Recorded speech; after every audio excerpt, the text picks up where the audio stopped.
Bienvenue sur DMG TV, les histoires mystiques. Tu es nouveau sur la page, n'oublie pas de t'abonner, de laisser un commentaire, de liker et de partager. Tu vas raconter une histoire. Il y a un numéro à l'écran là, c'est le plus 237 655 81 90 17. Envoie ton histoire et on va jouer ici sur YouTube, sur TikTok et sur Facebook. Vous savez, mais avant, je remercie toujours tous ceux qui participent dans les commentaires, tous ceux qui like, tous ceux qui partagent, tous ceux qui s'abonnent. Merci beaucoup, c'est vous qui donnez la force au mouvement. Sans plus tarder, on va commencer avec la première histoire. Je vous demande d'écouter attentivement s'il vous plaît. Et surtout, dites l'histoire qui vous a marqué en commentaire. Dites d'où vous regardez la vidéo en commentaire. Et voilà. Première histoire. DMG, bonsoir. La famille DMG, bonsoir. C'est Prestige. Je vais vous raconter une histoire que j'ai vécue à l'époque. On va appeler mon père spirituel à l'époque, on va l'appeler Patrick. Et l'autre père, enfin l'autre monsieur aussi qui initiait, on va l'appeler Pierre. Donc Patrick, lui, il avait l'habitude d'initier les gens. Quand tu venais te faire initier chez lui, il t'initiait, je veux dire qu'il traitait les fous, même il les traitait, on les ramenait du Congo, de l'Ouest, du Nord, du Sud, de l'Est, lui se trouvait et lui, il avait l'habitude de les soigner. Et quand il finissait de les soigner, quand tu lui de soigner le malade, et puis le malade disait qu'il n'avait pas de l'argent, il te demandait de repartir, il n'y a pas de problème, tu peux rentrer chez toi, dès que tu as de l'argent, tu reviens me payer. Il y a même les parents de malades qui abandonnaient leurs malades là-bas parce qu'ils étaient sans espoir, ils se disaient que bon, la personne ne va pas guérir, et puis bon, les parents fuyaient. Et lui, quand il a fini de te soigner, il te dit, pars chez toi, dès que tu as des sous, tu reviens me payer.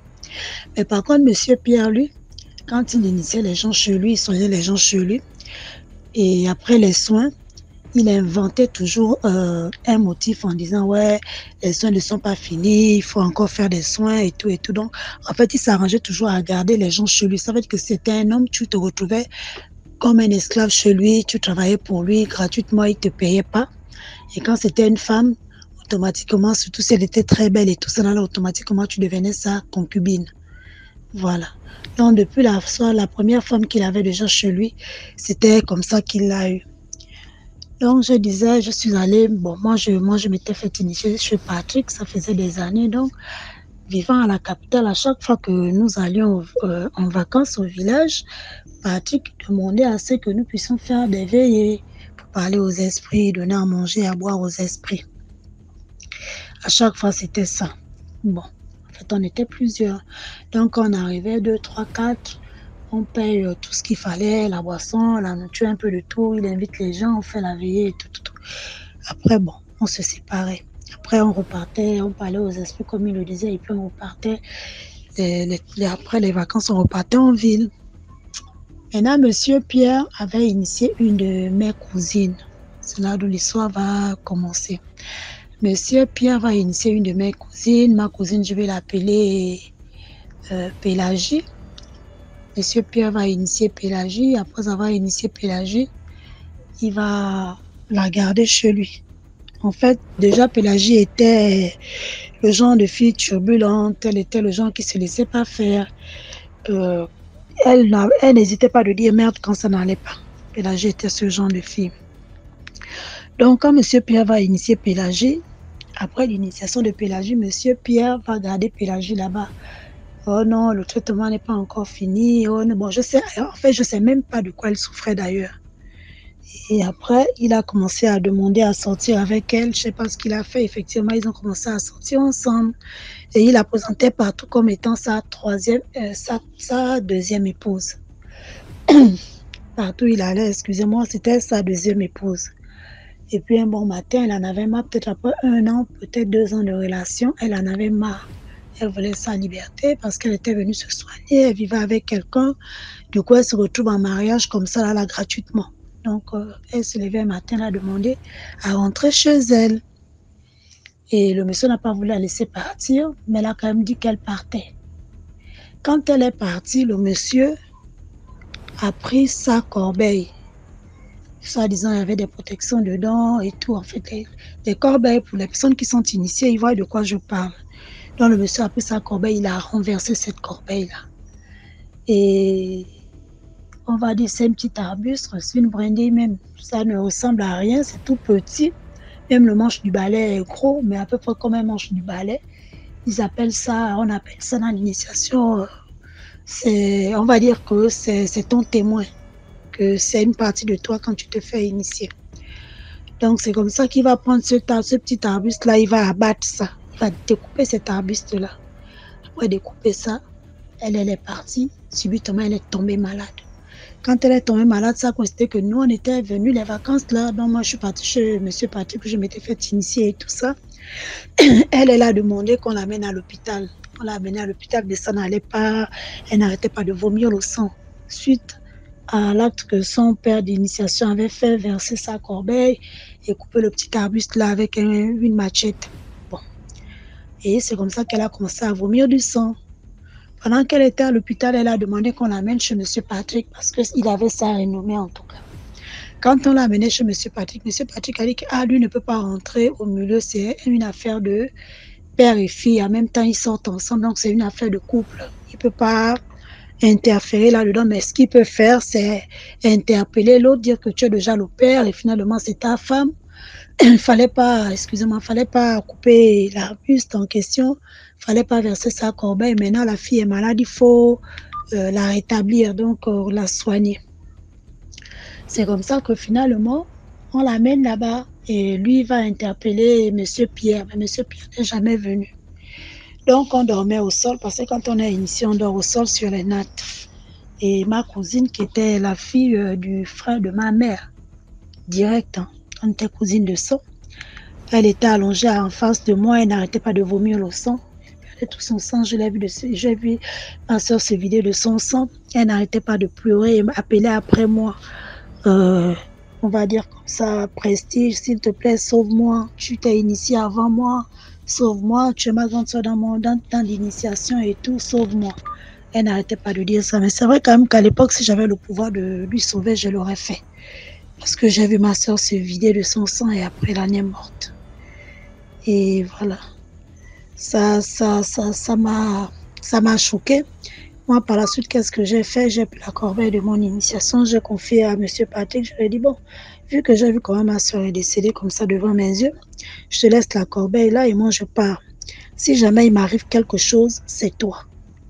Donc, j'ai pris la corbeille, j'ai confié ça à M. Patrick qui m'avait initié et je suis partie et j'ai promis de plus jamais revenir. Mais ça, j'ai pris cette décision en moi. Je ne l'ai pas dit ça ouvertement. Je suis partie, je ne suis plus jamais revenue jusqu'à ce que M. Patrick finisse par décéder.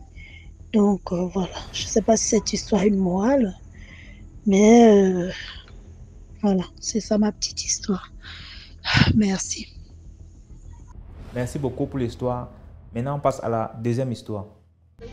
Bonjour DMG, bonjour à toute la famille DMG. Bonjour, bonsoir.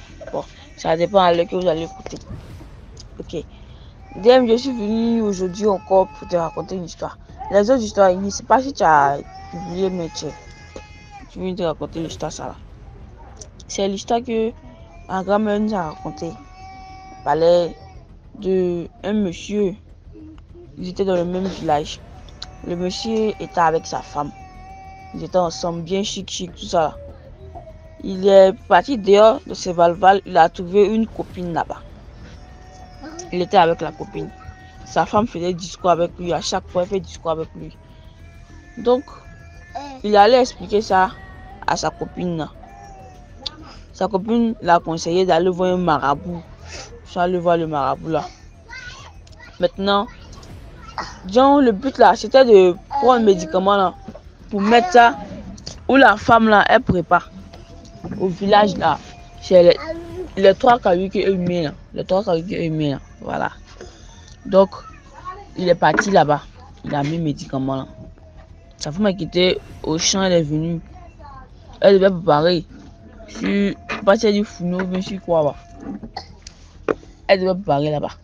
Donc, quand elle est arrivée là, il a dit à sa femme que faut pouvoir manger. Sa femme dit qu'elle est fatiguée. Elle va se coucher. Jusqu'à c'est la nuit. Elle s'est réveillée. Il a dit aussi à sa femme, chauffe l'eau. Il a me laver. Elle dit qu'elle est fatiguée. Donc le monsieur, il a oublié qu'il a mis le médicament dans le fourneau là. Il a oublié ça. Donc c'est lui-même tu es parti, tu as allumé le feu, il a préparé, il a mangé, il a chauffé l'eau, il s'est lavé. Maintenant, 2 semaines après, le monsieur a commencé à tomber malade. De ça maintenant, son corps a commencé à quitter. Sa peau a commencé à quitter. A commencé à pourrir un peu. Ça a pourri un peu. Donc, de ça, quand sa copine a appris ça, là, elle a fui le village. Quand elle a fui le village, le monsieur est resté là comme ça. Jusqu'à sa femme fait tous les médicaments. Quand elle le soigne, elle prend les médicaments même pour le soigner, c'est là même, ça s'aggrave. Son ventre maintenant a commencé à pourrir. Son ventre a commencé à pourrir. Quand son ventre a commencé à pourrir, il dit, qu'elle a expliqué, son intestin c'est sorti. L'intestin c'est sorti, c'est à côté quand tu vois l'intestin. Quand tu le soulèves, tu dois ramasser aussi l'intestin pour le mettre aussi sur haute natte. Chaque jour, on change de drap seulement, on change de natte seulement. Il commençait à pourrir au fait. Jusqu'à il est resté dans ça et puis il est mort. Il s'est confessé et puis il est mort. Quand il s'est confessé et puis il est mort, dès qu'il est mort net, ça n'a pas duré aussi. 2 jours après, le jour de son enterrement, parce que n'a pas trop duré. Lui-même, il était vivant déjà, mais il commençait à pourrir. Imagine maintenant, et dans sa mort, comment il est devenu. Donc, il a fait 2 jours. Maintenant, ils l'ont enterré. Quand ils l'ont enterré maintenant, sa copine aussi, elle est quittée dans un autre village là-bas, elle est venue on appelle ça comment, au funérailles. Quand elle est arrivée au funérailles aussi, dès qu'elle a vu ce qu'elle du monsieur là, elle a commencé à se confesser. Non, elle voulait tuer la femme, c'est Mamie Seloto, elle aussi, elle est morte. Donc, ses parents sont venus la chercher. Lui aussi, ses parents l'ont enterré. C'est comme ça que c'est fini. Bon, il y a plein d'histoires, mais après, encore, il est venu raconter comme on ne fait pas fatiguer ici. Merci beaucoup pour l'histoire. Maintenant, on passe à la 3e histoire. Bonjour à toute la famille DMG. Bonjour DMG. Alors, je reviens vers vous pour une nouvelle histoire que j'ai vécue récemment, il y a à peu près 2 mois. 2 mois, je peux dire. Si c'est plus tôt, 2 mois. Si c'est plus tard, je crois 3 mois. Je ne me rappelle plus de la date exacte, mais je pense que c'est dans environ 3 mois ou 2 mois. Moi, je travaille, je peux dire, je travaille à l'aurore. Je travaille très tôt. Je quitte la maison vraiment avant 5 heures du matin. Et vers ces heures-là également, mon mari rentre à la maison. Donc, ce jour-là, il est rentré plus tôt que prévu. Je l'ai entendu rentrer. Comme mon réveil n'avait pas encore sonné, alors j'ai pas voulu me lever pour ne pas que la journée soit un peu lourde pour moi. J'étais toujours allongée, je cherchais à reprendre mon sommeil. J'étais toujours fatiguée. Monsieur s'est préparé, il est venu vers moi. Bon, vous savez, dans les couples, il y a beaucoup de choses qui se passent, à certaines heures. Alors, bon, tout a commencé. C'est vrai, j'étais éveillée. Mon corps, il réagissait déjà, puisque je n'étais pas dans le sommeil. Je me battais entre le sommeil et la réalité, c'est vrai. Mais bon, quand quelqu'un vient vers toi, ça attire un peu l'attention. Et voilà, le corps commence à réagir pour se mettre en condition, bien sûr. Excusez-moi. Et voilà que quand l'action commence à se passer, je sentais que j'étais comme dans le vide, comme dans un nuage, comme je ne sais plus où est-ce que j'étais. Je dis mais ça c'est quoi ça? Je me suis dit c'est peut-être parce que je suis encore fatiguée, je suis peut-être pas concentrée, ou qu'à cet instant quand je l'ai vu s'approcher de moi, je me suis dit celui-là il va encore me couper mon sommeil que j'entends de chercher à récupérer là. Je me suis dit c'est peut-être parce que j'avais un peu boudé au fond de moi que ça arrive. Mais j'étais déjà concentrée, j'étais déjà connectée. Mais qu'est-ce qui se passe? Je ne sais pas pourquoi cette pensée-là m'a poussé directement dans la prière. Pendant l'acte, dans la prière, vous allez certainement trouver ça ridicule, bizarre ou comment. s'il y a des gens qui pratiquent pendant l'acte, je pense qu'il y a des gens aussi, si à cet instant-là, il sent qu'il est poussé à le faire, il peut le faire. S'il sent qu'il y a un danger ou quelque chose comme ça, il peut le faire.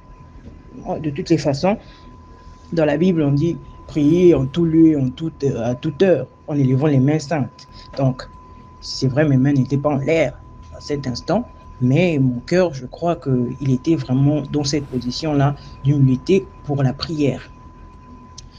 Alors, bon, ça a continué, c'était vraiment un combat pour moi, ça a continué. Vers la fin, bon, c'était quand même un peu allégé. Et à la fin, j'ai parlé à mon mari, je lui ai dit, regarde ce qui s'est passé. Bon, lui, il a pris ça peut-être dans le cadre que, voilà, j'étais fatigué, j'étais dans le sommeil, qu'il m'a dérangé. Bon, il n'a pas vraiment tenu rigueur de ça. Je vais au travail, avant la première pause, je fais un tour dans les toilettes pour uriner. Alors, je constate que, voilà, il y avait quand même des petites traces de rougeur. Alors, je me suis dit, les soldats s'apprêtent à arriver. Donc, moi-même, j'ai tiré un bon papier, un bon rouleau, vraiment une bonne portion de papier. J'ai utilisé comme serviette, j'ai mis dans mon sous-vêtement. Alors, je repars, je travaille un peu et tout. La pause arrive. Après la pause, je repars encore dans les toilettes.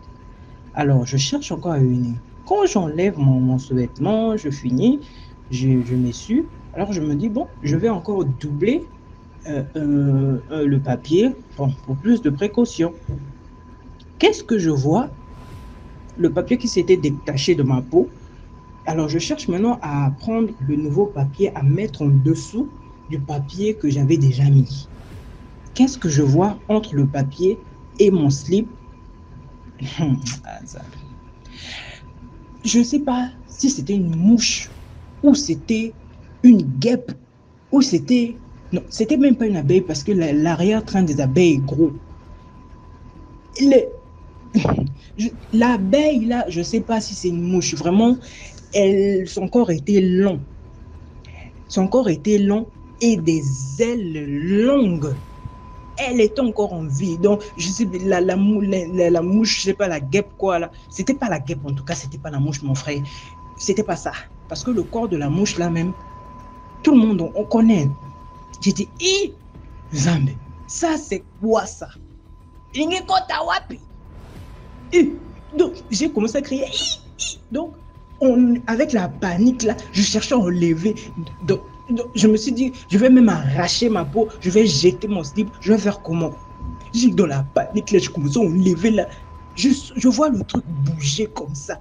J'ai dit, tu as envie, tu es entré ici, là, comment? Moi-même, j'ai pris le papier, j'ai bien emballé dans mes mains comme ça. Et puis, dans les rouleaux de toilette, là, c'est bien gros comme ça, c'est transparent, la boîte est transparente. Tu vois, quand le truc sort, toi-même, tu vois aussi le papier des deux côtés. Le truc, là, c'est accroché à quel moment? Si ça devait planer, là, dans la salle, là où moi j'étais, j'allais voir.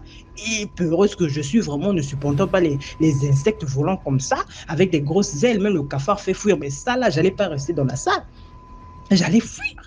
Mais comment toi là tu t'es installé? J'ai dit, mais ceux qui vraiment j'avais pas enlevé, j'avais pas mis le papier là. Donc, Kota, il allait entrer. J'ai dit, tu allais entrer où? J'ai dit, quand j'ai tiré là, j'ai jeté dans les toilettes. Alors, l'insecte en question s'est noyé un peu. Comme on venait de nettoyer les toilettes, là, il y avait la mousse et tout. L'insecte en question s'est noyé. J'ai chassé directement, le truc est parti. Je suis sorti de là, je tremblais comme ça. C'était surréaliste pour moi. J'ai dit, En fait, je n'arrivais pas à me faire le scénario. Mais à quel moment cet insecte-là s'est introduit là? Je n'arrivais pas à trouver de réponse. Alors, comme je n'ai pas trouvé de réponse, ce que j'ai fait, c'est quoi? J'ai photographié, avant de chasser, j'ai photographié l'insecte. J'ai photographié, j'étais paniqué, j'appelle ma soeur, là, elle décrochait pas, j'appelle ma mère, elle décrochait pas, j'appelle mon frère. J'ai dit, Yoka, regarde Tala, regarde comme ça. La situation, il dit, non, ça c'est quoi? Alors le soir, lui, il en parle aux parents. Avant, le soir, chez eux là-bas, chez moi, c'était encore le jour. Alors, quand mon mari vient me prendre, je dis, mais chérie, regarde telle chose. Je dis, je suis sûr que c'est pas entré pendant que tu te changeais. J'ai dit non. Si ça volait, ça planait autour de moi, j'allais voir et ça allait me paniquer, j'allais certainement sortir de là. Il dit, il était vraiment dubitatif. Moi, j'ai dit, oh, moi, je sais ce que j'ai vu, je sais ce que j'ai ressenti. Si tu veux, je peux te montrer même la photo. Elle est là. Tu n'arrives pas à te représenter ce que c'était. Moi-même, j'ai mis le papier. Moi-même, dans mon j'ai checké comme ça. Il n'y avait rien autour de moi. Et là, que je ne boiter rien. Les côtés nous tous on sait que quand quelque chose entre même dans ton habit par derrière là, si tu as le cinglet, tu as le caleçon, ça entre là, ça reste par le trait des fesses là, excusez-moi, ça reste entre les deux jumelles là. Même quand ça entre dans le t-shirt par devant, ça reste entre les deux jumelles de devant, ça descend pas.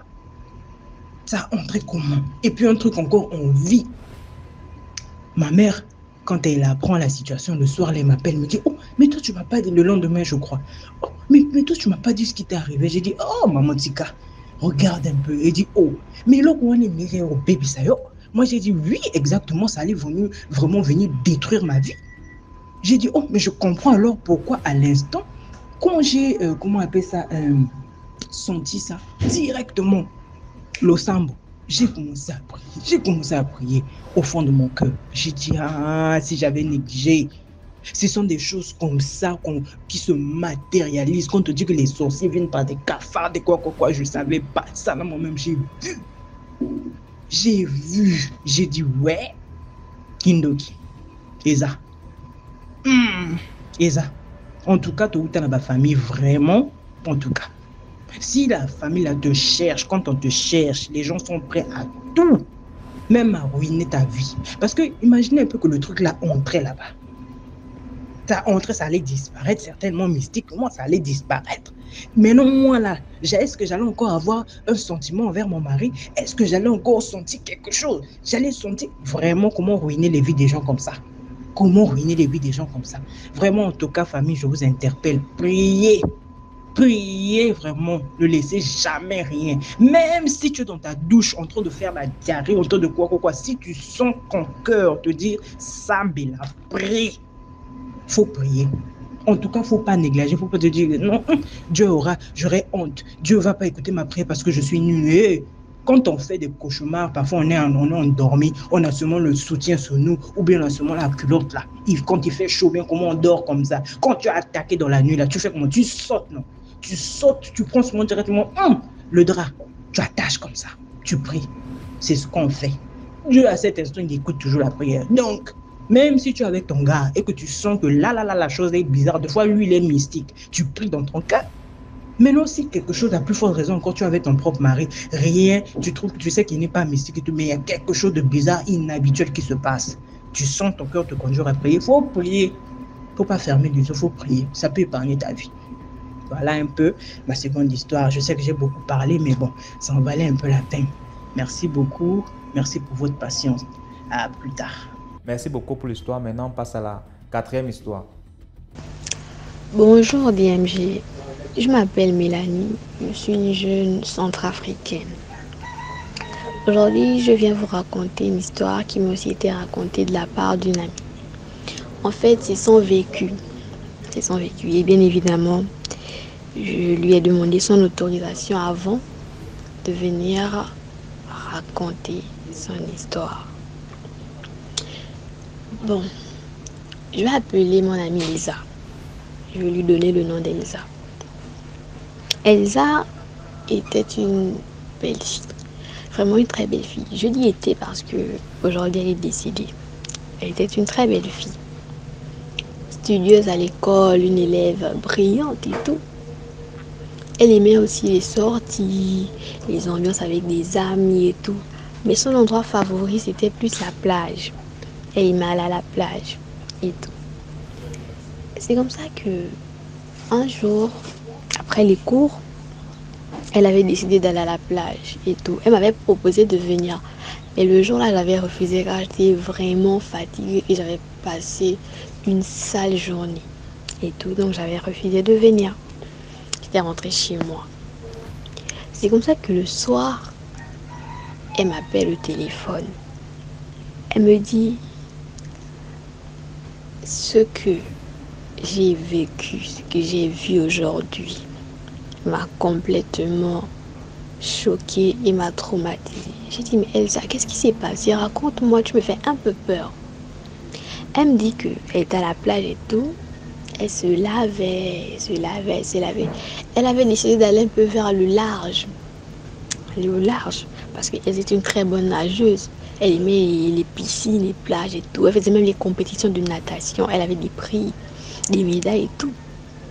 Elle avait décidé d'aller au large. Quand elle part au large, il y a eu le courant. Je crois, il y a eu des vagues qui l'ont fait couler en fait. Donc elle se noyait. Elle me disait qu'elle n'avait pas compris comment elle se noyait. Et quand elle se noyait, à un moment, elle était inconsciente. Et quand elle était inconsciente, elle s'est retrouvée carrément l'autre côté de la plage. En fait, l'autre côté de la plage, elle était au bord. Et tout, elle a commencé à paniquer parce que elle ne savait pas où elle se trouvait, elle ne savait pas quoi faire en fait, elle était en état de choc. Et c'est comme ça que, à côté d'elle, genre, elle a vu une grosse queue de poisson. Mais elle ne voyait pas tout le reste du corps en fait. Il y avait juste une grosse queue de poisson. En fait, c'était du genre, la queue était genre au bord de l'eau et tout. C'est comme ça qu'elle s'approche, la queue la rentre vite dans l'eau. C'est comme ça que elle voulait plonger, elle voulait carrément nager pour retourner à la plage et tout. Courageuse, elle nageait. Et quand elle nage comme ça là, elle se rend compte que elle respire dans l'eau. Donc elle a commencé à nager. Et elle a nagé avec une vitesse jusqu'à ce qu'elle est revenue à la plage et tout. C'est comme ça que quand elle revient à la plage comme ça, elle rentre chez elle. Quand elle se lave, elle sent sur son dos les branchies de poisson là. Les branchies de poisson, elle avait ça. Et quand elle touche son dos, elle sent des écailles et tout. Tout d'un coup, ses doigts étaient devenus palmipèdes. Elle avait déjà des pattes de canard en fait. Elle avait déjà des doigts palmipèdes et tout. Comme si elle était déjà en train de se transformer et tout. Elle s'est vite essuyée. Elle a porté de longs vêtements pour ne pas qu'on puisse la voir. Tout ça, elle est dans sa chambre. Elle me fait l'appel. Vidéo. Et quand elle me fait l'appel vidéo, elle me montre. Je crie. J'étais vraiment choquée.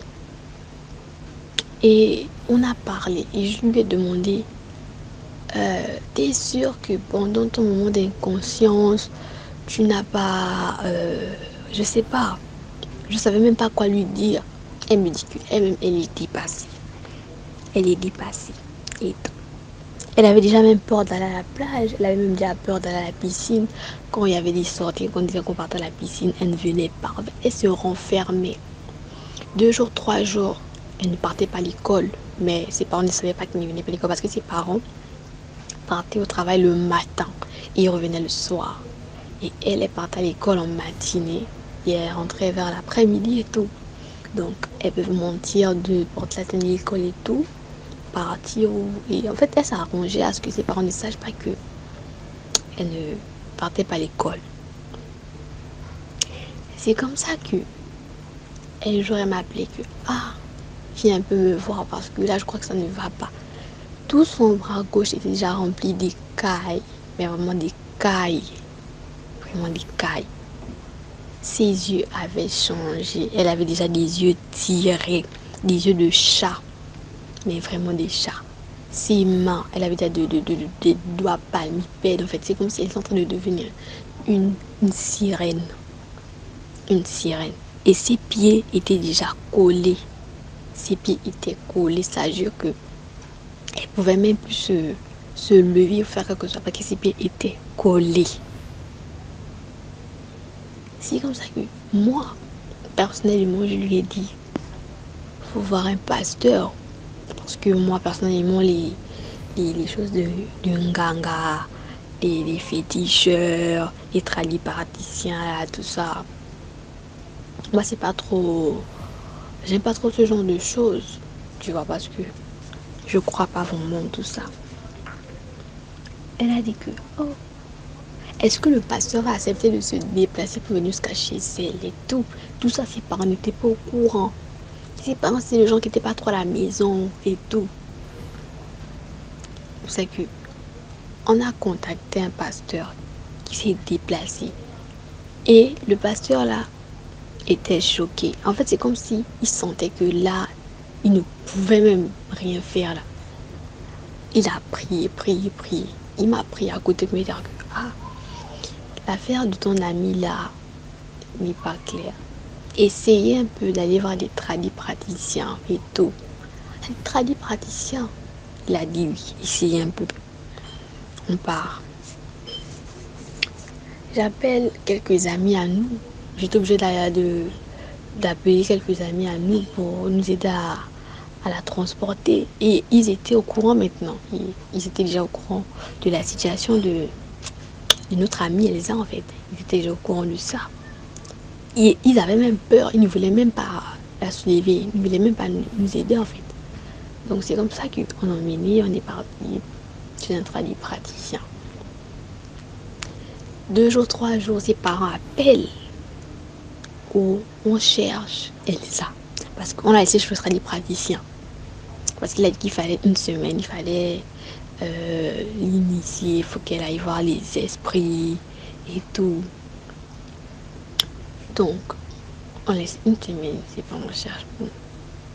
On était obligé d'informer ses parents de la situation. Déjà obligé d'informer ses parents de la situation. Et effectivement, ses parents se sont bien fâchés. Mais vraiment fâchés contre nous. Car on pensait pouvoir régler ça seul. Et ça s'empirait. Elle était déjà devenue une sirène. C'est ça que les parents débarquent chez Lunganga. Nous aussi, on était là-bas. Moi et les 2 amis en question qui m'avaient aidé à la transporter chez Lunganga. C'est que dès que le Lunganga voit la mère de Elsa, il dit, toi, tu connais ce qui arrive à ta fille. Après, maintenant, c'est que elle dit, non, comment ça, je connais quelqu'un de ma fille, puis je ne vais pas l'aider. C'est que Lunganga demande à Elsa de raconter comment ça a commencé. Elsa raconte qu'elle était partie à la plage et tout et tout. La mère pète le câble. Elsa, je t'avais déjà dit quoi? Je t'avais déjà dit de passer dans les plages, les piscines. Je t'avais demandé d'arrêter ça. Mais comme tu es tête, tu ne m'écoutes pas. Je t'avais demandé d'arrêter. C'est pour ça que le Lunganga fixe la mère d'Elsa. Nous tous on regarde la mère d'Elsa que oh. Et quand Elsa dit oui. Mais bon, je regarde ce qui se passe. Oui, je regarde ce qui se passe. Mais je l'avais toujours interdit de partir dans les plages et tout. Elle ne me comprenait pas. Elle ne savait pas pourquoi je lui disais ça. C'est pour ça que la mère raconte l'histoire. Elle n'arrivait pas à faire les enfants avec son mari.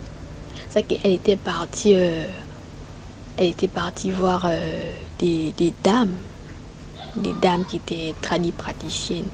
L'avait conseillé d'aller prendre un coquillage à la plage et de mettre le coquillage là dans son sous-vêtement, dans son slip. Et elle dormait avec. Après avoir eu des rapports avec son mari, elle dormait avec.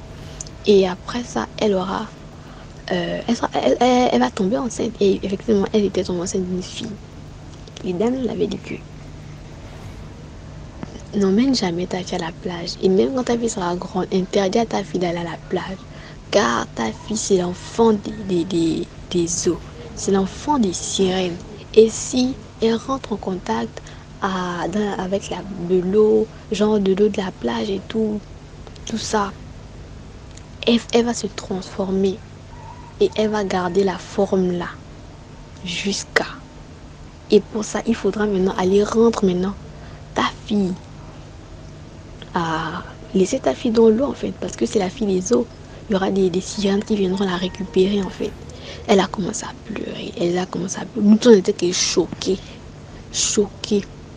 Le père était comme un maboule. Il n'a eu aucune réaction. Bon. C'est comme ça que on a dit que Lunganga dit qu'effectivement il n'y a plus rien à faire et tout. Donc ils l'ont pris. on l'a mis à la plage. Et elle est partie. Jusqu'à présent, on ne l'a plus jamais, et vraiment jamais revue. C'est vrai que souvent, elle apparaît souvent dans les rêves et tout, mais on l'a plus jamais revue. La morale que j'aimerais donner, c'est que c'est toujours les enfants qui copent.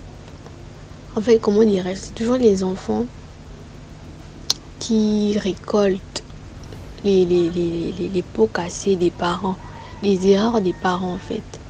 Aujourd'hui, Elsa aurait pu déjà travailler. Elle était une élève studieuse, elle avait de bonnes notes et tout. Aujourd'hui, sa vie est gâchée, elle vit dans l'eau, je ne sais pas comment ça se passe, je ne sais pas si elle va bien et tout. Ses parents sont en train de se lamenter, en fait. Merci beaucoup pour l'histoire. Maintenant, on passe à la 5e histoire. Bonsoir, bonjour chers tous, j'espère que vous allez bien. Merci à la communauté DMG de pouvoir exprimer ce que j'ai à dire, de pouvoir expliquer mon histoire et autres. Cette histoire m'est arrivée en 2020 quand j'étais en 3e, j'avais 15 ans ce temps-là. Je peux dire que je n'ai pas totalement bien fait ma classe de 3e parce que je n'arrivais pas à me concentrer, je n'avais pas de bonnes notes et tout. Malgré que j'étudiais, mais ça n'allait pas. C'est comme si j'étudiais mais mon esprit était ailleurs, je n'arrivais pas à me concentrer. Donc je n'ai pas bien fait ma 3e, je n'arrivais pas à me concentrer, j'avais pas de bonnes notes et tout. Et puis j'ajoute aussi que je piquais des crises. Lorsque j'ai piqué des crises, on partait à l'hôpital plutôt. Lorsqu'on partait à l'hôpital, on me mettait sur oxygène. Oui, on me mettait sur oxygène. Quelques minutes après, je me retrouve et autres. On me demande si je fume ou bien si je suis stressée, si je suis asthmatique. Je dis non, je n'ai rien. Rien de tout ça, je n'ai rien. Et en plus de ça, je me sentais bien. Comme si de rien n'était au fait. Bien, pas de soucis, pas de mal et autres. Donc nous sommes allés 1 fois, 2 fois, 3 fois, 4 fois. Non, ils ont dit que c'est pas normal. C'est pas un volet médical. Ça doit être un volet spirituel. Donc dans ça, ma mère, je peux dire que c'est quelqu'un qui est ancré à la prière, qui prie beaucoup. Mais je peux dire que cette histoire l'a dépassée un peu. Donc elle avait d'autres personnes avec qui elle priait, des hommes de Dieu un peu plus avancés que elle dans la prière, qui priaient avec elle, à qui elle avait expliqué la situation. 2 ou 3 hommes de Dieu, hommes, femmes de Dieu et autres. Maintenant, il y a un homme de Dieu qui a dit une fois à ma mère, il lui a demandé à ma mère que est-ce qu'elle partait en vacances avant. En tout cas, est-ce qu'elle partait en vacances quelque part? Ma maman dit oui, que je partais en vacances chez la petite soeur de mon père. Il y avait ma grand-mère là-bas, ma grand-mère paternelle, c'est-à-dire la mère de mon père et tout. Elle était chez la petite soeur de mon père, je partais faire les vacances et autres. Donc le monsieur lui a demandé que c'est durant ces vacances-là que quelque chose s'est passé. On dirait que c'est la grand-mère là qui lui a donné un truc, c'est-à-dire elle a mangé et puis le reste de sa nourriture, on dirait elle a donné à la petite. Maintenant il a expliqué que c'est une petite au fait, donc elle peut pas, je sais pas, dire non ou quoi que ce soit, mais bon, elle a pris la nourriture. C'est en prenant la nourriture que il y a eu un échange, c'est-à-dire comme si la vieille, elle savait que son heure était arrivée, donc elle lui a légué son héritage, la sorcellerie et puis l'esprit de mort, quelque chose comme ça. Donc comme maman a eu écho de ça, elle m'a demandé que quand j'étais un peu plus petite que ça, est-ce que durant les vacances que tu as passé chez ta tante, est-ce que tu as eu à manger le reste de ta grand-mère, mais est-ce que ta grand-mère a eu te donner quelque chose et autres. Je dis bon, je me rappelle pas vu que j'étais petite. C'est là qu'elle a commencé à m'expliquer. Et puis le monsieur, j'ai oublié aussi de dire, le monsieur a dit à ma mère que c'est de là que proviennent mes crises et autres. Donc elle m'a expliqué tout ça. Elle dit que tu vois que tu étais petite, voici ça. Que c'est en mangeant la nourriture qu'elle t'a légué son héritage et autres. Et puis d'où viennent les crises et autres. Donc ma mère a commencé à me porter en prière. Le monsieur qui a révélé les choses là, a commencé à continuer toujours à me révéler et à prier, plutôt me porter en prière, me porter en prière, prier. Maintenant, une fois, je ne sais pas, ma mère m'a envoyé dans la cuisine. Lorsqu'elle m'a envoyé, je sais pas. Vu que je savais déjà que ma grand-mère, quand j'étais petite, m'a fait un échange, me donnait la sorcellerie, l'esprit de mort. J'avais tellement mal, je me disais que non, mais grand-mère, pourquoi au fait? De toute façon, voilà, c'est ma grand-mère. Donc pourquoi elle m'aurait fait ça? Ça, c'est quelle preuve d'amour ça? Tu dis pourtant m'aimer, puis regarde ce que tu me donnes. Ça, c'est quel héritage? Moi, je vais faire quoi avec ça? Donc dans ça, j'étais dans la cuisine, comme je disais, j'ai pris un couteau, j'ai allumé la gazinière, puis j'ai mis le couteau sur la gazinière pour faire chauffer le couteau. Lorsque le couteau a chauffé, c'était devenu bien chaud, je l'ai planqué sur mon bras. Je ne sais même pas quel esprit, je sentais que ce n'était pas moi. Comme si une voix me parlait pour dire que prends le couteau, vas-y, ouvre le gaz, ouvre la gazinière, mets le couteau sur le feu, quand ça va chauffer, mets ça sur ton bras. Je sais pas, c'est comme si j'étais téléguidée par quelque chose. Donc lorsque j'ai fait, je l'ai mis sur mon bras et tout, je sentais comme si quelque chose s'est coupé au fait. Quelque chose s'est coupé en moi. Donc, comme si, je sais pas, mes veines ou bien, en tout cas un truc. Je sentais qu'un truc m'a lâché au fait, un truc s'est coupé. Donc le truc s'est coupé, je me sentais étourdie et je suis tombée. Lorsque je suis tombée, ma mère, toujours, elle prie tellement cette femme-là, même quand elle est en train de faire un truc. C'est vrai que elle peut ne pas prier extérieurement, mais intérieurement, elle est en train de prier. Donc, tout ce qu'elle fait, ma mère prie. Donc, dans ça, en train de prier quelque chose, l'Esprit de Dieu lui dit que, va voir ta fille qui est dans la cuisine. Donc, va voir ta fille qui est dans la cuisine. Elle m'a vu, j'étais tombée, et puis elle a vu le couteau par terre, elle a vu ma main qui était brûlée, qui était, en tout cas, pas bon état. Elle a commencé à dire, mais c'est quoi ça? Commence à crier, mais c'est quoi ça? Mais qu'est-ce qui t'arrive? Quoi? Donc, je vous ai dit que j'étais étourdie, je suis tombée autre.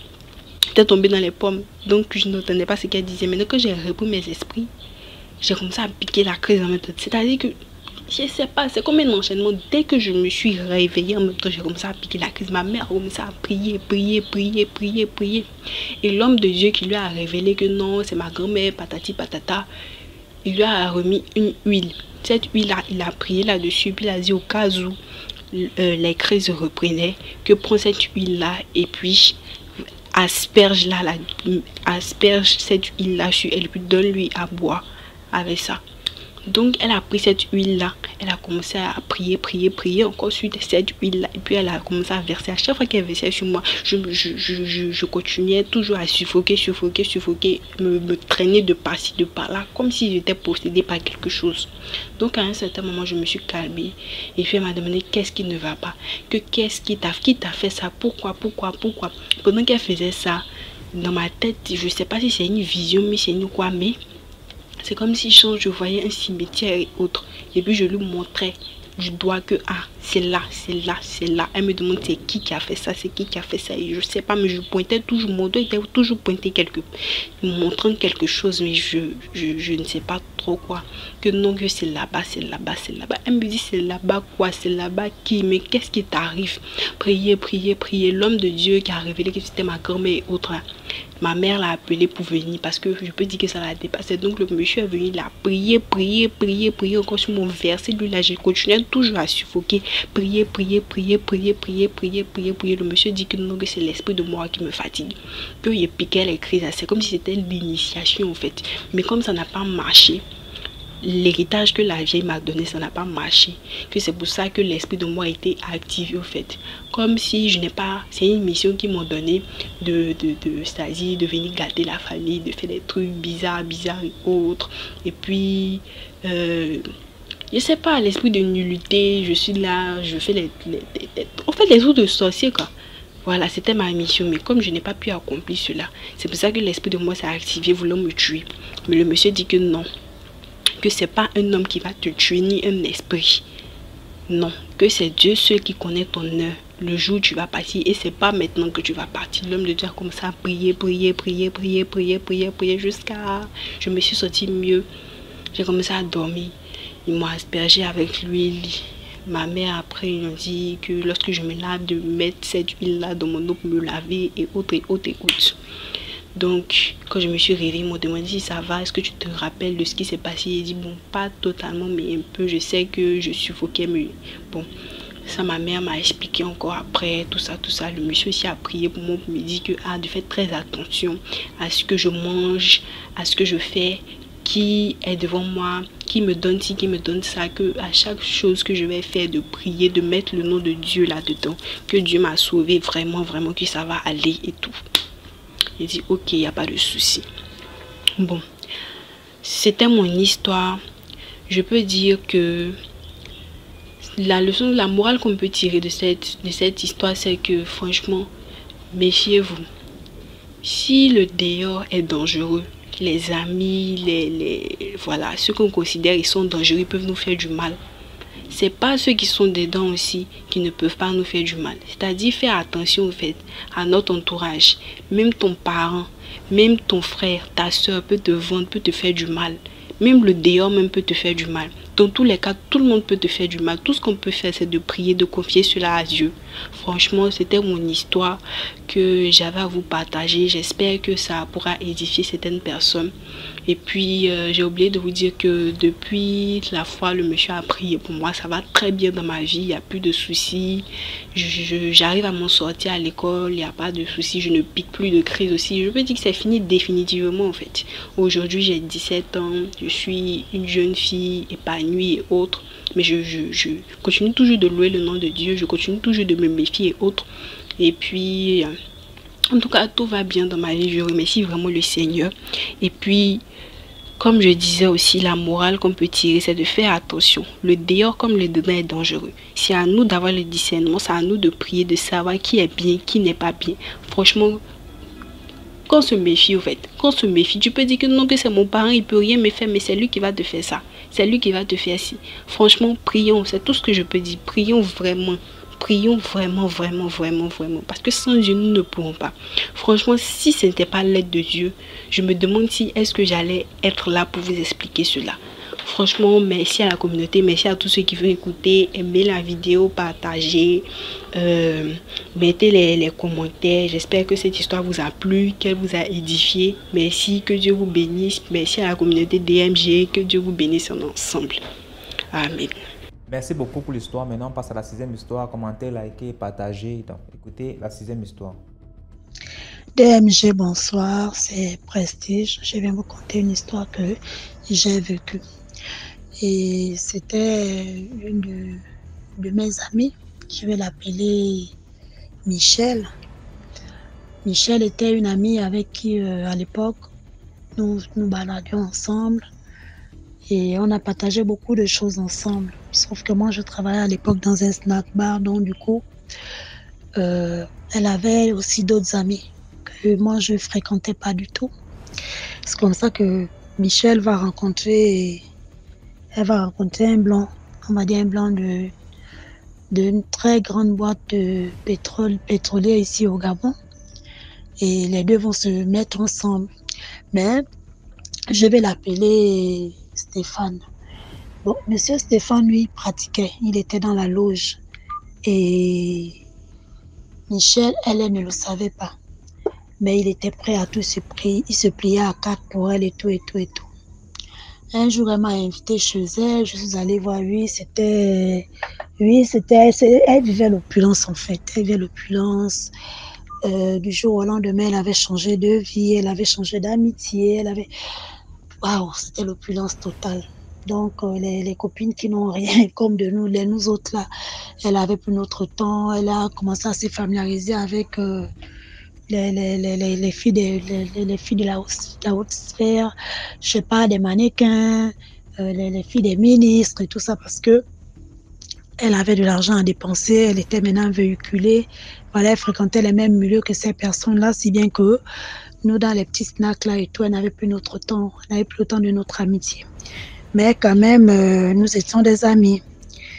Et c'est comme ça qu'un jour, elle va fouiller la maison de Stéphane, où elle vivait avec Stéphane. Elle fouille la maison, elle va voir un gros livre bleu, elle dit. Je sais plus, ça fait longtemps. Bleu ou rouge, en tout cas, je pense que c'était un livre rouge. Elle a dit. Et elle dit, dans le livre, quand elle ouvre le livre, elle voit la photo de monsieur Stéphane. Mais sauf que Stéphane, dans cette photo, n'est pas... En fait, il est en vie. Il a envie, en fait, il arrive à cligner les yeux et tout ça. Mais elle ne comprend pas. Mais comment la photo peut faire des mouvements?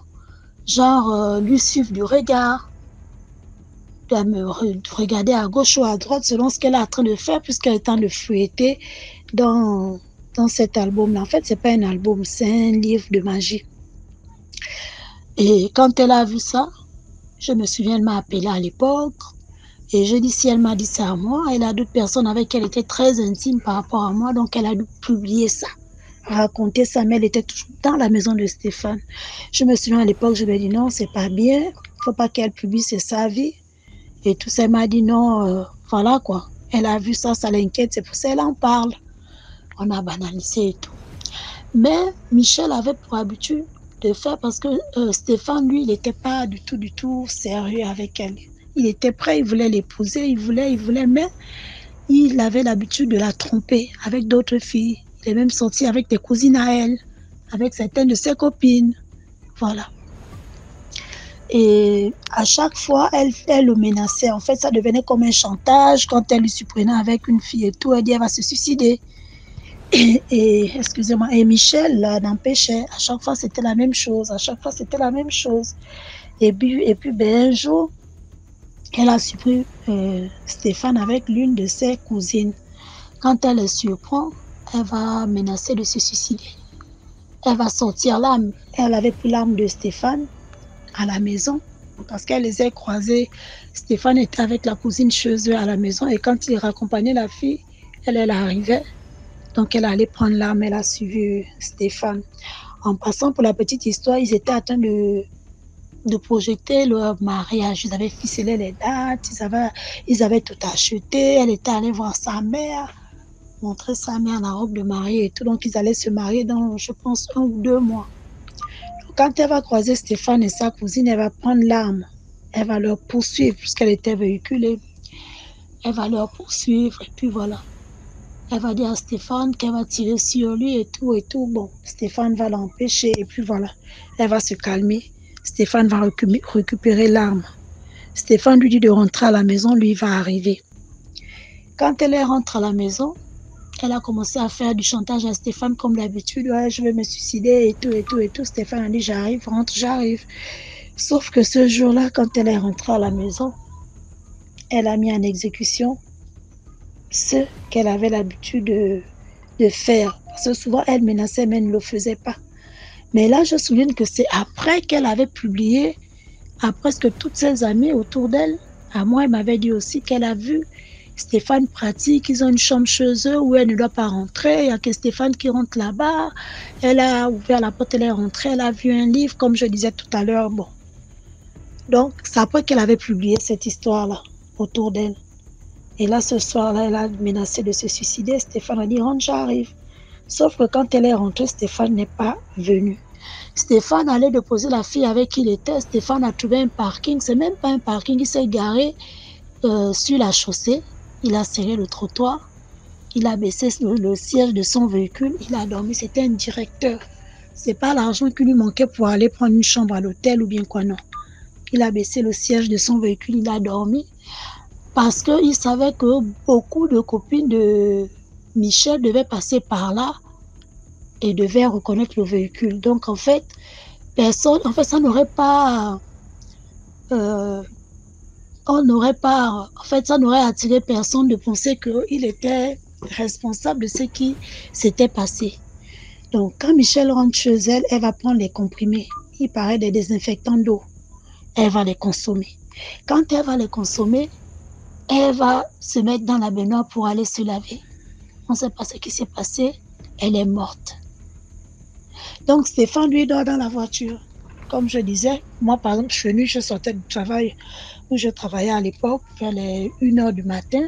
Il était garé au carrefour du snack où je travaillais. Donc, beaucoup de nos amis fréquentaient cet endroit-là, en fait. Ils savaient qu'on devait le voir. Moi, par exemple, j'ai même cogné. Stéphane. Qu'est-ce qui va pas? Pourquoi il nous, comme ça, du revers de la main, pour nous dire que votre copine est fait chier, moi je dors là et tout. Nous l'avons laissé, moi je suis partie, j'étais pas seule, il y avait d'autres filles avec nous, avec moi, autant pour moi qui... Et puis nous sommes partis, on l'a laissé là. Le matin, quand on se réveille le matin, souvent je prenais mon service à 16h. Je viens au travail, je trouve les autres filles sont tristes et tout. Tu as appris la nouvelle, je dis quoi? Non, Michel est décédé. Je dis, vous blaguez ou quoi? Oh non, il est décédé, elle est décédée. C'est pour ça, hier, son homme était là. Je dis, mais oui, moi j'ai même connu au véhicule. Je lui ai demandé qu'est-ce qu'il faisait là et tout. Du revers de la main, comme ça, qu'elle fait chier, et voilà quoi, qu'il reste là. Donc elle est décédée et tout. Mais comme c'était quand même une amie, mais vraiment une amie avec qui on avait partagé quand même beaucoup de choses avant qu'elle ne soit avec Stéphane. Donc avec d'autres filles, il était... En fait, on était obligé de partir assister à son décès. Donc on a assisté à la pompe funèbre quand le corps est sorti, quand on a mis le corps chez ses parents, quand on a tout fait. Et les parents ont dit qu'ils ne vont pas l'enterrer en ville, ils vont l'enterrer au village. Et là, sur place, là, il y avait le monsieur Stéphane avec tous les gros chrétiens de notre pays, ici, là, qui étaient là, habillés tout en noir, ils étaient là pour venir assister au décès. Et la mère de la fille qui disait, mais tu es venu me voir le mois dernier me disant que je viens parce que tu te maries. Tu es venu me montrer ta robe de mariage. Je t'ai dit avance, je vais préparer le manioc et tout pour venir à ton mariage. Et là, toi, tu es morte. Et la robe avec laquelle tu devais te marier, c'est celle qu'on t'a mise là. Donc ton mariage, c'est quoi? C'est le décès là où tu es morte là dans cette robe de mariée et tout. La mère parlait. Ça veut dire que... Ouf. Bref. Et finalement, les parents de la mère ont dit... La mère a dit à ses parents que non, on ne peut pas enterrer cette fille-là comme ça. Il faut faire des rites. On ne va pas l'enterrer comme ça. Parce que ça courait que non, ce sont ses copines. Ce sont ses copines qui l'ont tué par jalousie et tout. Donc, quand on parle des copines, on était toutes dans le lot.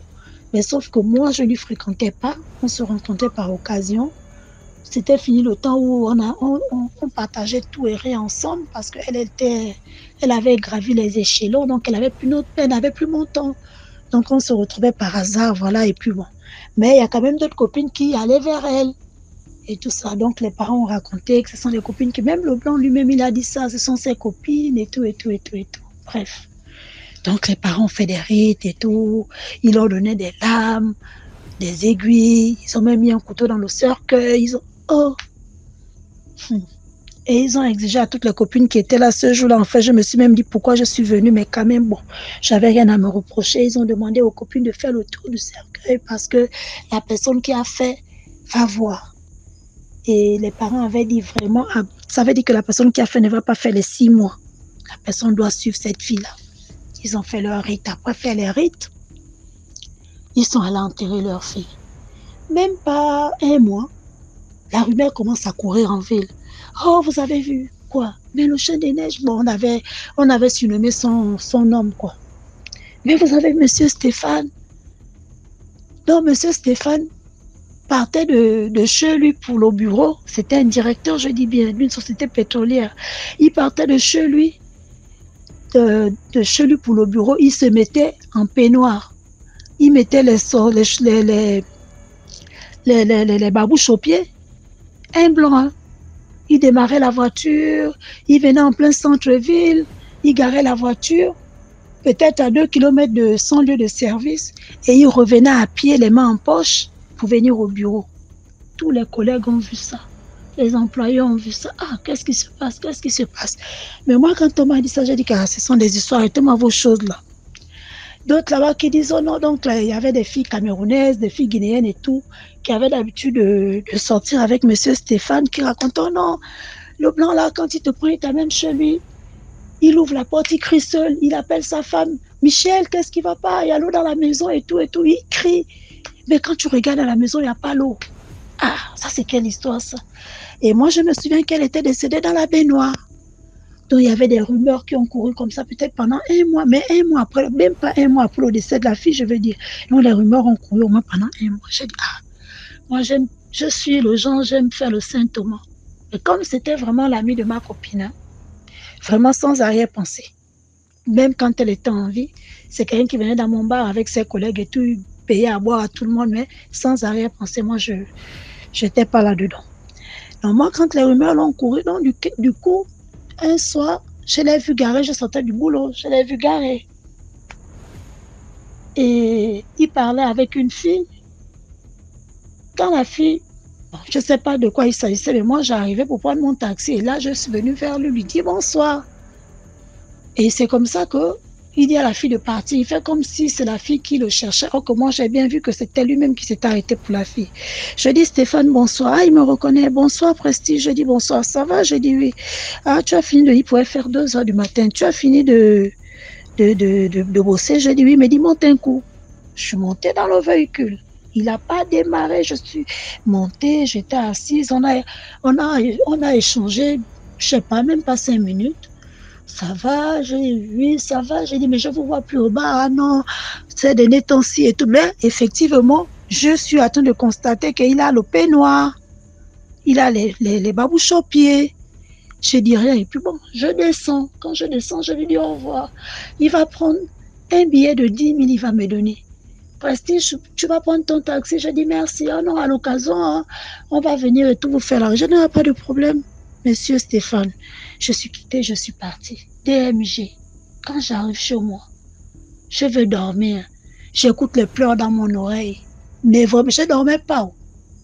J'écoute les pleurs. Ça a commencé doucement jusqu'à ça a commencé à hurler, mais vraiment les pleurs. Ah! J'ai dit, mon Dieu, ça c'est quoi? Je me réveille. Je m'assieds sur le lit, mais j'écoute bien les pleurs. C'est pas que j'habitais, peut-être derrière chez moi, il y avait la brousse. Non, j'étais dans une cité. J'étais dans une cité. Les pleurs, les pleurs, les pleurs, les pleurs. Ah! J'ai reconnu la voix de ma copine et j'avais le corps qui sonnait. J'ai dit, pardon, je n'étais pas tuée. Je pense qu'on était des copines. Si ton mari m'a donné 10 000, je ne lui ai pas demandé. Je suis pas allée quelque part avec lui. Lui-même, il m'a donné, j'ai pris. C'est quoi l'histoire que tu me fais le scandale dans la maison? Il y a quoi? J'ai commencé à parler comme ça, haute voix, parler. Et après, les pleurs se sont arrêtés.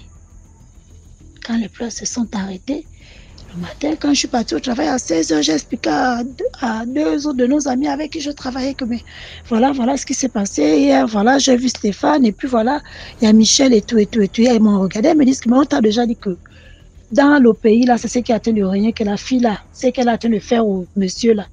Quand elle embarquait les filles qu'il embarquait, les Guinéens, les Camerounais disaient que non, le blanc, là, quand il t'embarque, à un moment, il roule la voiture, tu vois, il crie, Michel, arrête, lâche le volant, je vais faire l'accident, des trucs comme ça, là. Ah. Donc, c'est comme ça que ça nous a tous mis la puce à l'oreille, que donc, c'est monsieur Stéphane qui avait tué Michel. Ce monsieur-là est devenu fou ici au Gabon. On a vu le blanc, là, marcher tout le long. Ça veut dire qu'en plein centre-ville, hein, vous le croisez, il garde le véhicule, il peut partir de l'aéroport, parce qu'il habitait dans la zone, il pouvait partir de l'aéroport jusqu'en plein centre-ville à pied, ou c'est l'inverse, il s'habille bien. Quand il arrive à son lieu de travail, il sait des choses, il laisse le véhicule au parking de sa société et il marche pour aller à son lieu de, disons, à son domicile. Donc, c'est un peu ça mon vécu, c'est une histoire vraiment qui nous a tous traumatisés parce qu'après le monsieur a été rapatrié et aux dernières nouvelles on nous a dit qu'il était décédé. Mais on l'a rapatrié parce qu'en fait il était devenu fou suite au décès de sa petite amie et les parents avaient dit la personne qui est à l'origine, même la personne qui a écouté, qui n'a pas voulu parler, va suivre cette fille à moins de 6 mois. Mais je vous jure, DMG, quand cette fille est décédée, ça n'a même pas fait 6 mois que ce blanc-là a commencé à délirer, que tout le Gabon, fait tout Libreville, les filles qui sortaient les soirs là, n'avaient que ça dans la bouche. Oh le blanc là, oh le blanc là. Parce que lui voyait sa copine là partout, il voyait sa copine. Donc il t'appelait, il causait avec toi. Le soir, il te chassait, non, pas, Michel, tu es morte, pas. Donc la fille prenait le visage même des filles que le blanc draguait. Et le blanc s'effrayait, se les chassait les filles. Donc voilà, merci, c'était ça ma petite histoire. J'ai pris un peu de temps, je suis désolée, mais merci beaucoup. Voilà, c'était tout pour aujourd'hui. J'espère que vous avez apprécié le programme d'aujourd'hui. On se reprend demain. Abonnez-vous, commentez, partagez, activez la cloche de notification pour ne pas manquer les prochains épisodes. Comme ça, on va toujours être à la page. Voilà. Voilà, merci de laisser vos histoires au numéro WhatsApp plus 237 655 81 90 17. Et on va jouer ici. Passez une bonne journée et on se prend demain.